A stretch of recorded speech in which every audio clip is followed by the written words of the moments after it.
Hey y'all, welcome back to my channel and welcome back to another meal prep / batch cooking video. So in this video, I have two brand new recipes that I am stoked to share with you guys. These recipes are not going to disappoint you. I am sure. I almost guarantee your entire family is going to love them. I hope you get some inspiration and motivation out of this video like always, but for now, let's get in the kitchen and let's get to cooking these delicious recipes. We're going to be making some no-bake peanut butter granola bars. Yes, please. For one, you're not heating up your oven, and for two, it's peanut butter granola bars. Those are all of the ingredients that you're going to need. I kind of switched up some ingredients, but the first thing you're going to want to do is add a half a cup of peanut butter or almond butter. I used almond butter. 1/4 cup of coconut oil, and 2 teaspoons of vanilla extract. Then you're going to, I stirred mine up a little bit before I put it in the microwave, but you're going to want to melt that in the microwave so it's nice and runny like that.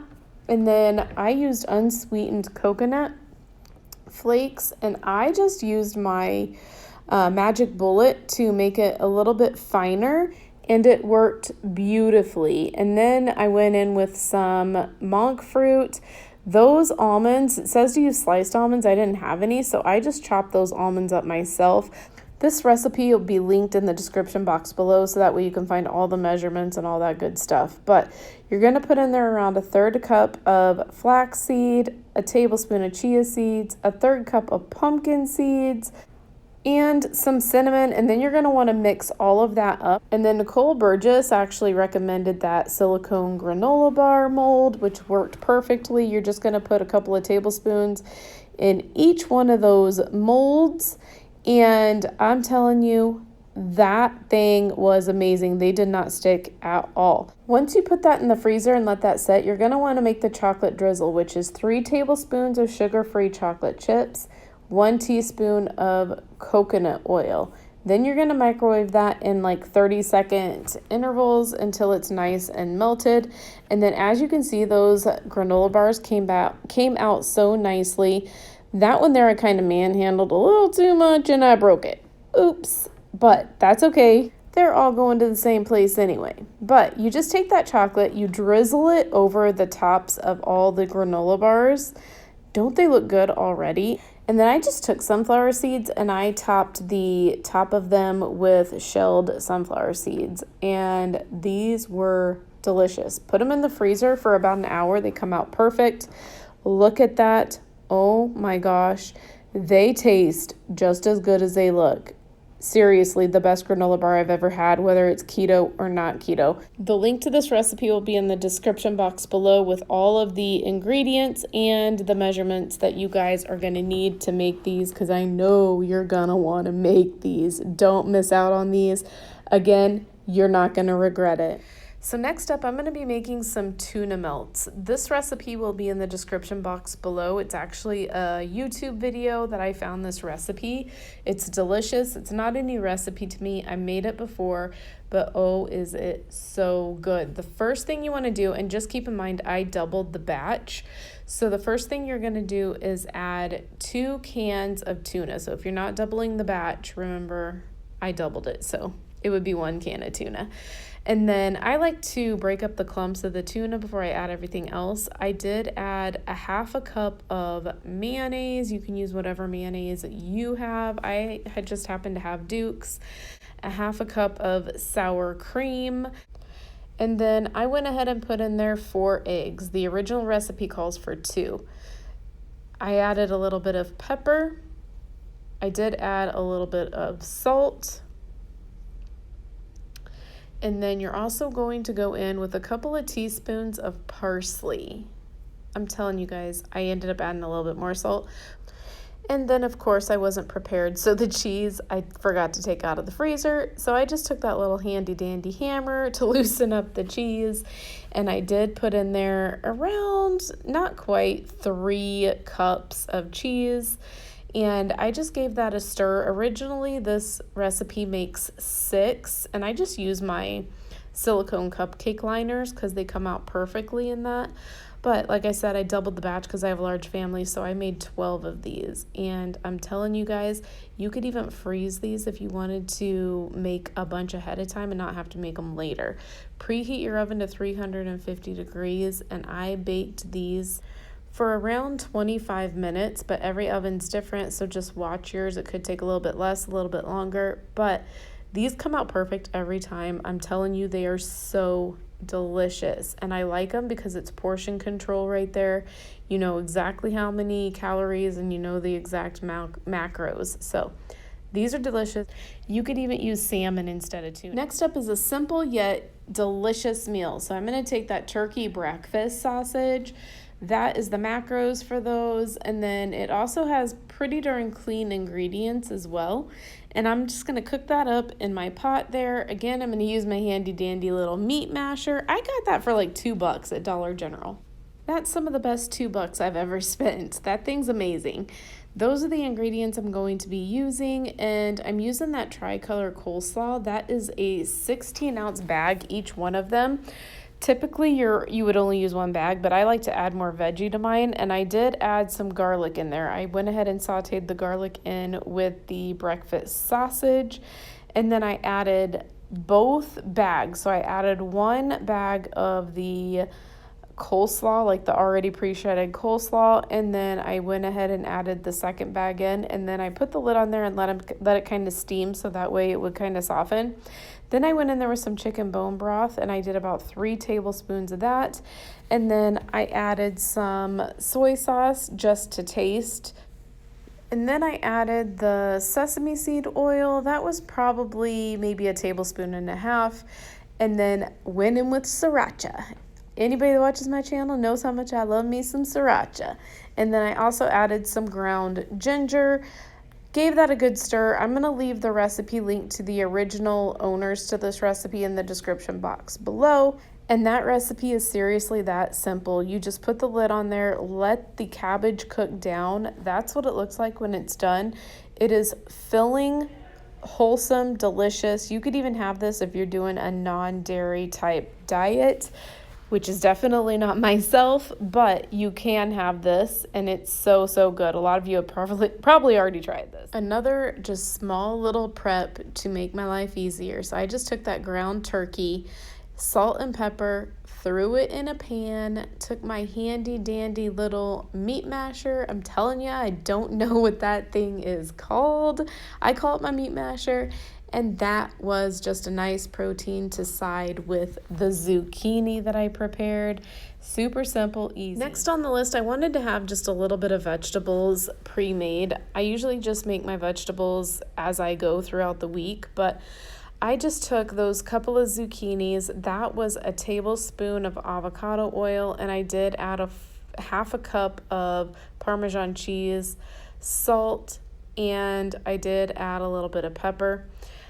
Keeping it simple, y'all, and then I just went in with my hands, mixed that all up so that way hopefully the Parmesan cheese would get all over the zucchini, and I kept it simple. I lined a cookie sheet with foil, sprayed the heck out of the foil so it didn't stick, cooked those at 400 degrees, and I just watched them. These took around 20 minutes, but I mean, if you want to cook them longer, you can. I took them out at 20 minutes. Honestly, I probably could have cooked them a little bit longer so they're a little bit browner, but either way, they were delicious, and it was a nice start to the week to have a little bit of vegetables already prepared. Next up, this is probably one of my absolute most favorite keto dishes, and it's easy, and you can throw it in the crock pot, let it set all night long on low, and you're good to go for the next day. So that is 2 pounds of hamburger. I just use the lean kind that I get at Costco. And then you want to take 16 ounces of cream cheese. So I measured it on my handy dandy food scale, or if you buy the ones in the individual blocks, just use 2 of those. And then that Kitchen Mama can opener is the most convenient thing ever. You just set it on the can, press the button, and it does its thing. So once the hamburger was done, I just put all of that into the crock pot. That plastic in the crock pot is a crock pot liner. I had somebody ask last time. Put 2 cans of ROTEL. I put in the entire chicken bone broth in there, that is about 4 cups right there. The 16 ounces of cream cheese. And then I cheated. I usually make my own taco seasoning, but not this week. So I put in 2 of the pre-made taco seasonings. And honestly, that is it. You just kind of stir that up a little bit, throw the lid on there. And then I put mine on low. Like I said, I did it the night before, let it cook all night long, and that was the next day. It is amazing. I love the crock pot. I love setting the crock pot in the evening or at night before I go to bed. That way the next day is just an easy peasy no-brainer. This is one heck of a delicious soup. Taco soup, keto taco soup is so good. If you haven't tried it, definitely try this recipe. Last but not least, you guys don't want to miss out on this recipe. This is called chocolate cream cheese muffins. These are probably some of the best desserts I've ever made. First, we're going to make the cream cheese filling, which is 6 ounces of cream cheese, 1/4 cup of powdered swerve, which is what you see me mixing right there, 1/4 cup of heavy whipping cream, 1/2 teaspoon of vanilla extract, and again, we're going to go in with the hand mixer again. I like to go in and scrape the sides and then take the hand mixer and go in again, because if not, the hand mixer doesn't get the sides very well. Next up, we're going to be making the chocolate muffins. So I melted 1/3 cup butter in the microwave and then poured it in that bowl along with 4 large eggs, 1/2 cup of unsweetened almond milk or your milk of choice. We're going to put in there 1/2 teaspoon of vanilla, and then you're going to give that a mix with the hand mixer.